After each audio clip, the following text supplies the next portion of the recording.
Hello dear friends, ഇന്ന് നമ്മൾ നോക്കാൻ പോകുന്നത് ഒരു ഷോർട്ട് സ്റ്റോറിയാണ് കേട്ടോ.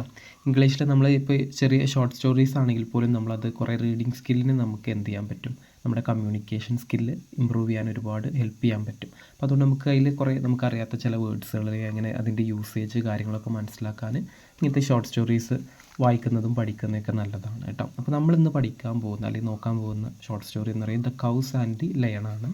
അപ്പോൾ അതിൽ first 5 cows lived in a little forest.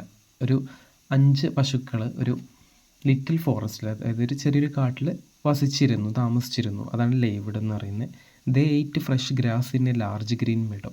അവരൊരു വലിയൊരു പച്ച പുൽ വിരിച്ചിട്ടുണ്ടായിരുന്ന വീട്ടിലാണ് അവരെന്ത് ചെയ്യുന്നത്, ഈ ഫ്രഷ് ആയിട്ടുള്ള ഈ പുല്ലും കാര്യങ്ങളൊക്കെ കഴിച്ചിരുന്നത്. ദേ വർ കൈൻഡ് ഫ്രണ്ട്സ്. അവരങ്ങോട്ടും ഇങ്ങോട്ടൊക്കെ സ്നേഹമുള്ള ദയുള്ള ഫ്രണ്ട്സ് ആയിരുന്നു. They decided to do everything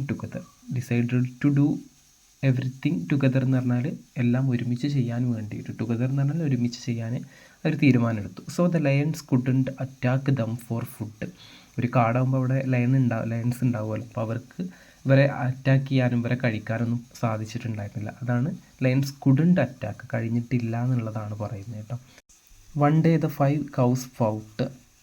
ഒരു ദിവസം ഈ 5 പശുക്കളും ഫൈറ്റ് ചെയ്തതിനാണ് ഫൗട്ട് എന്ന് പറയുന്നത് കേട്ടോ. അതിൻ്റെ V3 ഫോമാണ്.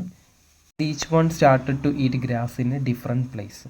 ഇത് തമ്മിൽ ഫൈറ്റ് ഉണ്ടായതിനു ശേഷം അവർ വെവ്വേറെ സ്ഥലങ്ങളിലാണ് ഈ ഒരു പുല്ല് കഴിക്കാൻ തുടങ്ങിയത്. The lions decided to seize the opportunity and killed them 1 by 1. ഈ ഒരു അവസരം, അതായത് ഇപ്പോൾ അവരെ ഒറ്റക്കൊറ്റക്കാണല്ലോ കിട്ടുന്നത്, അപ്പോൾ അതുകൊണ്ട് തന്നെ ഈ ഒരു ഓപ്പർച്യൂണിറ്റി എന്ത് ചെയ്തു, ഈ ഒരു ലയൺസ് ഓപ്പർച്യൂണിറ്റി ആയിട്ട് കണ്ടിട്ട് അവർ ഓരോരുത്തരായിട്ട് കൊല്ലാൻ തുടങ്ങി. അങ്ങനെ ഇതാണ് ഈ ഒരു സ്റ്റോറിയിൽ മെയിനായിട്ട് പറയുന്നത് കേട്ടോ.